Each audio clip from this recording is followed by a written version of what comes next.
नमस्कार दोस्तों, मैं हूँ सुनीता चौधरी और मेरे इस चैनल एचडीआर की सुनीता में आप सबका स्वागत है दोस्तों। तो दोस्तों, आप लोगों से मेरी एक छोटी सी रिक्वेस्ट है जो हमेशा ही रहती है कि आप लोग मेरे चैनल को प्लीज सब्सक्राइब जरूर कर लीजिएगा दोस्तों। अगर वीडियो जरा भी पसंद आती है तो लाइक और शेयर करना ना भूलिएगा दोस्तों। तो चलिए दोस्तों, आज मैं आप सबको ले चलती हूँ महाकालेश्वर, उज्जैन की पावन नगरी महाकालेश्वर मंदिर के दर्शन कराने दोस्तों। तो दोस्तों, ये है उज्जैन स्टेशन, जहां से हम लोग ट्रेन में बैठकर जाएंगे महाकालेश्वर सिप्रा घाट नदी पे दोस्तों। तो हम लोग आ गए हैं स्टेशन पे दोस्तों। उज्जैन जंक्शन है ये। मैं मुंबई से, आप सभी को पता है कि मैं मुंबई में हूँ। मुंबई से हम लोग गए हैं कुर्ला से बैठ के कल्याण स्टेशन पे। कल्याण से हमारी ट्रेन है उज्जैन जंक्शन के लिए दोस्तों। तो हम लोग उज्जैन पहुंच चुके हैं कल्याण से बैठ के। ये देखिए उज्जैन जंक्शन है दोस्तों। अब यहाँ से हम लोग करेंगे रिक्शा। रिक्शा जिसे हमारे यूपी में टेम्पो भी बोला जाता है दोस्तों। बहुत ही खूबसूरत है ये उज्जैन जंक्शन। यहाँ से हम रिक्शा शेयरिंग करेंगे दोस्तों। एक आदमी का 20 रुपया लगता है रिक्शा शेयरिंग करने का।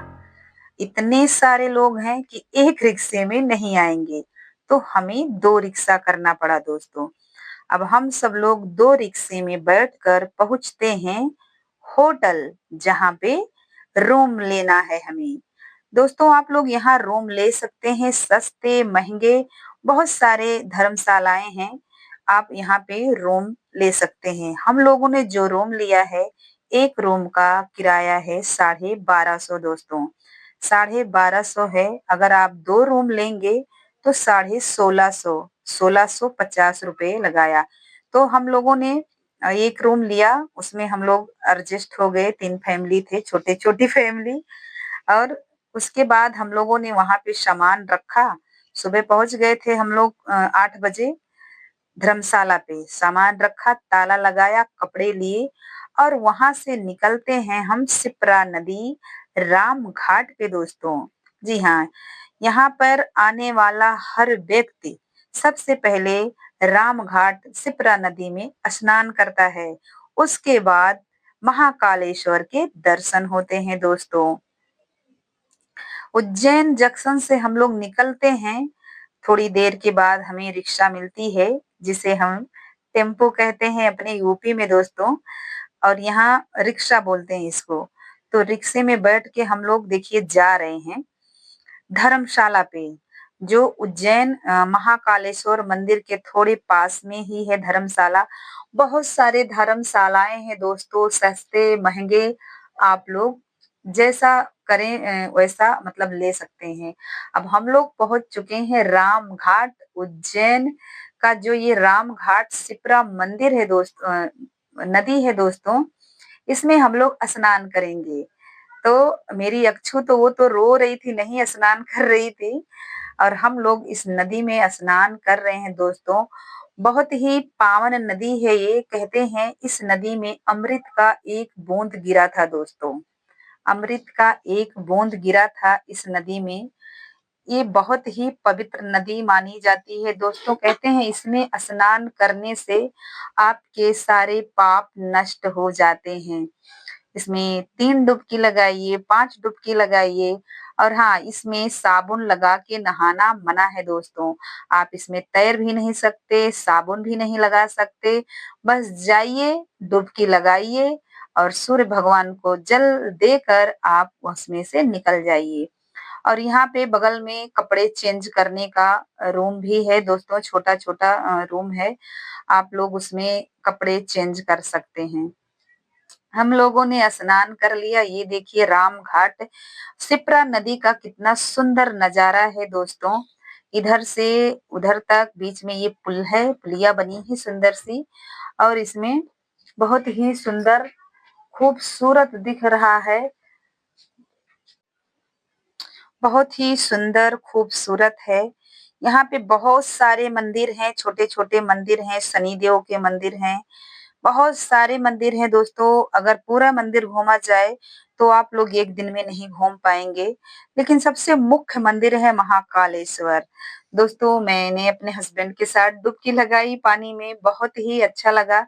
मुझे पानी से तो डर लगता है लेकिन शिप्रा नदी जो राम घाट की ये नदी है दोस्तों, इसमें बहुत ही आनंद आया स्नान करने में, डुबकी लगाने में।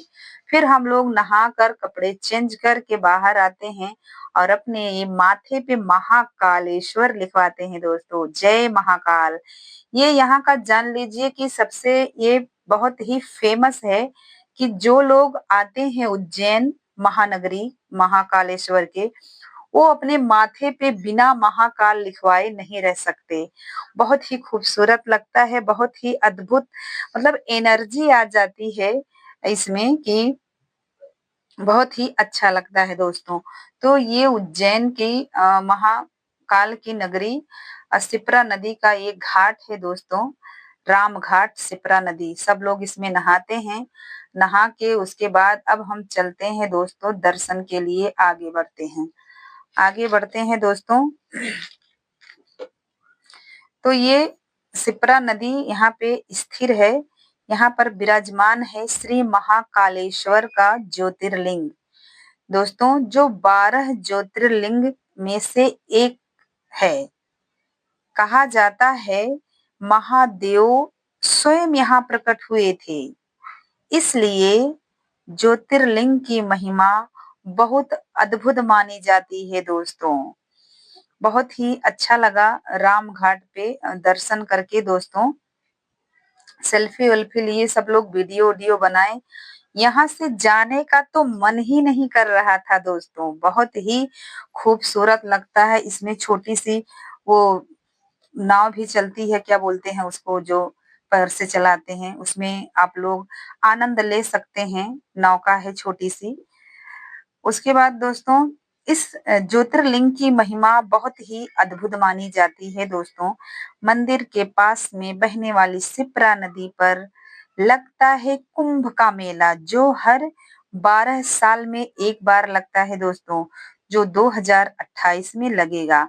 और सबसे खास बात है कि 12 ज्योतिर्लिंगों में से महाकालेश्वर एक ऐसा मंदिर है जहां सुबह 4 बजे भस्म आरती होती है दोस्तों। जी हाँ, महादेव की भस्म आरती से श्रृंगार किया जाता है दोस्तों। चलिए आगे इस वीडियो में मैं बताऊंगी महादेव के दर्शन से लेकर पूरी ट्रैवल यात्रा दोस्तों। आपको दिखाने वाली हूँ कहाँ रुकें, कहाँ खाना खाएं और उज्जैन में कौन-कौन से प्रसिद्ध मंदिरों के दर्शन करें दोस्तों। और एक व्यक्ति का बजट टोटल कितना पड़ेगा, तो इस वीडियो को आखिरी तक जरूर देखें दोस्तों। महाकाल का दर्शन करने के लिए आपका आना हो उज्जैन जंक्शन। आपको आना होगा उज्जैन जंक्शन। आपके शहर से आपके शहर से डायरेक्ट ट्रेन नहीं है दोस्तों, तो आप आ सकते हैं इंदौर। इंदौर से उज्जैन की दूरी करीब 55 किलोमीटर है, जिसे आप बाय रोड या ट्रेन से भी आ सकते हैं। स्टेशन से मंदिर तक जाने के लिए आपको शेयरिंग ऑटो रिक्शा मिल जाएगी। ऑटो का मतलब है टेम्पू, जिसे हमारे यूपी में टेम्पो कहते हैं दोस्तों। फिर आप उज्जैन पहुंचकर रूम ले लेंगे, वहां अपना सामान रख देंगे। जितने भी श्रद्धालु आते हैं वो सबसे पहले रामघाट और पर स्थित शिप्रा नदी में स्नान करते हैं, क्योंकि माना जाता है शिप्रा नदी में स्नान करने से सारे पाप धुल जाते हैं दोस्तों और मन पवित्र हो जाता है। शिप्रा नदी का जिक्र हमारे पुराणों और ग्रंथों में भी मिलता है। कहा जाता है ये नदी देवताओं और ऋषियों की तपस्या से पवित्र बनी थी। रामघाट उज्जैन की सबसे पुरानी और पवित्र घाट नदी है दोस्तों। ये सबसे पुराना और पवित्र घाट है दोस्तों। शाम के समय यहाँ शिप्रा नदी की आरती होती है, जिसका दृश्य देखने लायक होता है दोस्तों। जी हाँ, बहुत ही सुंदर दृश्य होता है जब रामघाट पे आरती होती है शाम की। यहाँ लोग पिंडदान और अपने पितरों के तर्पण के लिए आते हैं। ऐसा माना जाता है कि लोग यहाँ छोटी सी पूजा करके तो उसका बड़ा फल मिलता है दोस्तों। महादेव जी के दर्शन करने के लिए आपके पास दो ऑप्शन रहते हैं दोस्तों। नंबर एक है नॉर्मल लाइन, जो नॉर्मल लाइन में लगकर दर्शन कर सकते हैं, और दूसरा ऑप्शन है यहाँ 250 रुपए का टिकट लेकर जल्दी दर्शन भी कर सकते हैं दोस्तों। मंदिर के अंदर फोन और पर्स बैग ले जाना मना है, यहाँ तक कि बेल्ट भी लगाकर नहीं जाते हैं दोस्तों। आपको ये सब चीजें बाहरी काउंटर पर जमा करना पड़ता है दोस्तों, और अपना सामान लाइन में लगने से पहले जमा कर देना, नहीं तो आपको फिर से लाइन में लगना पड़ेगा। तो हमारा दर्शन 1 से 1.5 घंटे में हो गया। महाकालेश्वर बाबा महाकाल का दर्शन। अगर आप सुबह जल्दी निकलते हैं तो आपका दर्शन भी 1 से 1.5 घंटे में हो जाएगा, नहीं तो दोस्तों 2 से 3 घंटे भी लग सकते हैं। महाकालेश्वर दर्शन करने के बाद हम लोग खाना भी खाए। यहीं पे फ्री में खाना मिलता है दोस्तों। आपको दर्शन के बाद एक टोकन टिकट मिलेगा, और उसके बाद आपको फ्री में खाना, भर पेट खाना, स्वादिष्ट अच्छा महाकालेश्वर का प्रसाद समझकर उसे खाते हैं। सारे लोग खाते हैं दोस्तों। अब हम जा रहे हैं उज्जैन के 5 प्रसिद्ध मंदिरों के दर्शन करने दोस्तों। ये उज्जैन के महाकालेश्वर का कॉरिडोर है दोस्तों। इसे कॉरिडोर कहते हैं। यहाँ पे ये देखिए शंकर भगवान है, ये जो पहाड़ उठाए हुए हैं, और रात को दोस्तों 8 बजे कॉरिडोर में घूमने का नजारा जान लीजिए स्वर्ग जैसा दिखता है। एकदम स्वर्ग की तरह लगता है दोस्तों। ये कॉरिडोर का नजारा है। यहाँ पर बड़ी बड़ी मूर्तियां बनी है दोस्तों, जो बहुत ही अद्भुत, बहुत ही सुंदर लगती हैं। दोस्तों आप सब आए तो रात को कॉरिडोर 8 बजे जरूर घूमें। 8 बजे के बाद कॉरिडोर में घूमने नहीं देते हैं दोस्तों। यहाँ से हमने दर्शन कर लिए, खाना भी खा लिया दोस्तों, और उसके बाद अब हम चलते हैं उज्जैन के 5 प्रसिद्ध जो मंदिर हैं उनके दर्शन के लिए दोस्तों। आपको ऑटो, शेयरिंग ऑटो भी मिलेगा यहाँ से, जो 5 मंदिरों के दर्शन करवाएगा दोस्तों। 60 रुपए एक आदमी का लगता है, और आप बुक करेंगे तो 500 लेगा दोस्तों। हम सब ढेर सारे लोग थे, एक साथ 22-23 लोग, तो हम लोगों ने 2 ऑटो किया। 60 रुपए प्रति व्यक्ति का उसने ऑटो वाले ने लिया।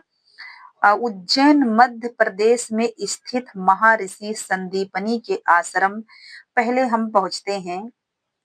उज्जैन के मध्य प्रदेश में स्थित है महर्षि संदीपनी के आश्रम, जहाँ पे भगवान श्री कृष्ण ने 16 कलाएं सीखी थी दोस्तों। और वहां पे गोमती कुंड एक नदी भी है दोस्तों। यही है ये महर्षि संदीपनी का आश्रम, जहाँ पे भगवान श्री कृष्ण ने 16 कलाएं सीखी थी दोस्तों।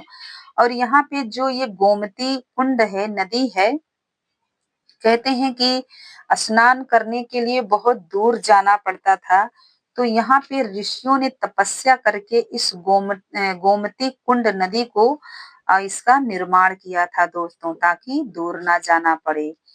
बहुत 5 प्रसिद्ध मंदिर हैं दोस्तों। अब नंबर 1 है संदीपनी आश्रम महर्षि का, और नंबर 2 है मंगलनाथ मंदिर, नंबर 3 है काल भैरव मंदिर, नंबर 4 है हर सिद्धि मंदिर, और 5वां है गणेश मंदिर, बड़ा गणेश मंदिर दोस्तों। ये देखिए ये वही गोमती कुंड है दोस्तों, जिसमें भगवान श्री कृष्ण, बलराम, सुदामा सहित यहाँ पे स्नान करते थे दोस्तों। ये है गोमती कुंड नदी। बहुत ही अच्छा लगा दोस्तों महर्षि संदीपनी के आश्रम में।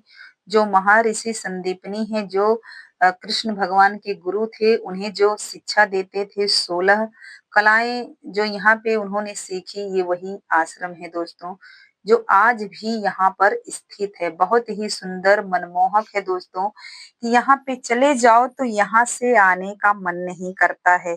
बहुत ही सुंदर लगता है। हम लोगों ने जल्दी-जल्दी दर्शन करके बस बहुत ही जल्दी किए, क्योंकि हम लोग की टिकट थी वापस 12:45 पे, तो हमें स्टेशन भी पहुँचना था 12 बजे। इसलिए हम लोगों ने बहुत ही जल्दी में सारे दर्शन कंप्लीट किए दोस्तों। अब महर्षि संदीपनी के आश्रम के बाद गोमती कुंड नदी को दृश्य देखने के बाद दोस्तों, अब हम बढ़ते हैं आगे। आगे चलते हैं दोस्तों दूसरे मंदिर पे। ये मंदिर ये मंदिर है दोस्तों ये काल मंदिर भैरव है का काल मंदिर। भैरव मंदिर। काल भैरव का मंदिर बहुत यहाँ ही पे बड़ा मंदिर है बहुत ये बड़ी भी। लाइन लगी है दोस्तों, ये काल भैरव का मंदिर है। काल भैरव मंदिर में दर्शन करने के बाद दोस्तों हम यहाँ से निकलते हैं। दर्शन हो गया, बहुत भीड़ थी दोस्तों। चलिए, यहाँ काल भैरव के बाद आता है एक छोटा सा एक कथा है दोस्तों। यहाँ पे राजा विक्रमादित्य की यहाँ बहुत बड़ी मूर्ति बनी है दोस्तों। बहुत ही प्राचीन प्रसिद्ध मूर्ति है।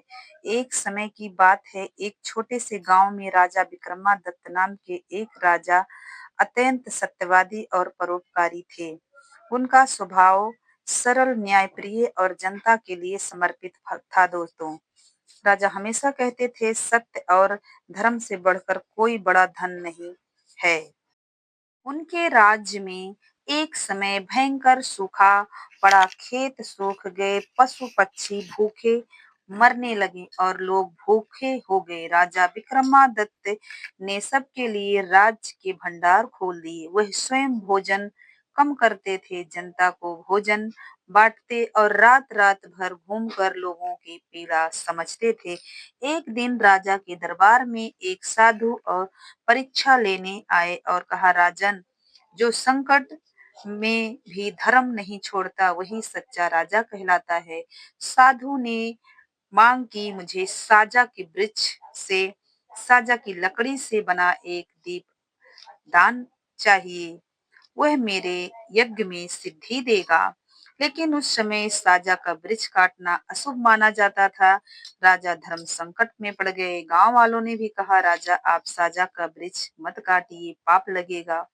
राजा ने प्रण लिया, मैं धर्म निभाऊंगा और वृक्ष को कष्ट नहीं दूंगा। राजा रात में अकेले साजा वृक्ष के पास पहुंचे और वहां जाकर वृक्ष से बोले, हे वृक्ष देव, मैं तुम्हें काटूंगा नहीं। यदि साधु को वह वृक्ष बिना काटे मिलती है तो राजा की सत्यता और धर्म निष्ठा से प्रसन्न होकर वृक्ष देवता प्रकट हुए और कहा, राजन, तुमने मुझे नहीं काटा, इसलिए मैं तुम्हें वृक्ष की टहनी देता हूँ और तुम्हें स्वयं दिव्य लकड़ी प्रदान करता हूँ। दोस्तों, वृक्ष ने अपनी एक टहनी राजा को समर्पित कर दी। राजा वह लकड़ी लेकर साधु के पास पहुंचे। साधु बोले, राजा, यही मेरी परीक्षा थी। तुम सत्य और धर्म और प्राकृतिक के तीनों रक्षक हो। जहाँ ऐसा राजा हो वहाँ कभी दुख नहीं रहता है दोस्तों। कहते हैं तब से बारिश हुई और अन्न धन खूब हुआ और राजा विक्रमादित्य के राज में कभी सूखा नहीं पड़ा, कभी अकाल नहीं पड़ा दोस्तों। इसलिए यहाँ राजा के उनके याद में उनकी भव्य मूर्ति, बहुत बड़ी मूर्ति बनाई गई है, राजा विक्रमादित्य की मूर्ति दोस्तों। तो दोस्तों, हम लोगों ने बाबा काल भैरव के दर्शन किए और मंगल नाथ मंदिर के दर्शन किए, सिद्धिदात्री, बड़ा गणेश मंदिर, काल भैरव मंदिर और सिप्रा नदी जो है सिप्रा नदी रामघाट पे है। हमने पूरे उज्जैन एक दिन में दोस्तों जितना घूम पाए उतना हम लोगों ने घूमा। बहुत ही अच्छा लगा, बहुत ही आनंद आया, मन बहुत ही पवित्र हो गया दोस्तों। सारे दर्शन करने के बाद वापस हम लोग आते हैं अपने रूम में। रूम का रेंट पे करते हैं दोस्तों। उसके बाद थोड़ी बहुत खरीदारी करते हैं दोस्तों। उज्जैन में कुछ खास खास चीजें जो मिलती हैं बहुत, और हमने 2 दिन होटल में खाना भी खाया दोस्तों। 100 रुपए प्लेट में खाना मिलता है, उससे कम का खाना नहीं है दोस्तों। खाना अच्छा मिलता है, गरमा-गरम तुरंत बना के भी देते हैं। तो आप लोग भी आइए उज्जैन दर्शन करने। आप लोग ट्रेन से भी आ सकते हैं, बस से भी आ सकते हैं और फ्लाइट से भी आ सकते हैं दोस्तों। तो बहुत ही अच्छा लगा उज्जैन के दर्शन करके दोस्तों। आप लोग आ सकते हैं घूमने, फैमिली के साथ भी आ सकते हैं। कहते हैं बाबा की नगरी में कोई खाली हाथ लौट कर नहीं जाता दोस्तों। एक बार यहाँ आइए और बाबा से मांग कर तो देखिए। उज्जैन महाकाल की नगरी, बहुत सुना था नाम, आज दर्शन भी हो गए दोस्तों। यहाँ पे बहुत सारे बंदर भी हैं, बहुत बंदर हैं देखिए, थोड़ा सा आया है वीडियो में। उसके बाद हम लोगों ने यहाँ से दर्शन वर्शन करके और रूम का रेंट पे करके फिर वहां से शेयरिंग रिक्शा पकड़ते हैं, ऑटो पकड़ के स्टेशन जाते हैं दोस्तों। स्टेशन 12:45 पे हमारी ट्रेन है दोस्तों। फिर वहां से हम लोग बैठते हैं ट्रेन में, वापस आ जाते हैं अपने कुर्ला दोस्तों। हम लोग कुर्ला आते हैं उज्जैन से ट्रेन पकड़कर। वसई होते हुए दोस्तों, विरार होते हुए हम लोग वसई उतरते हैं। वसई से फिर दादर वाली ट्रेन पकड़ते हैं, दादर से फिर कुर्ला वाली ट्रेन पकड़ते हैं। फिर 1 बजे रात को हम अपने रूम पे पहुंच जाते हैं। दोस्तों अगर आपको वीडियो अच्छी लगती है तो लाइक शेयर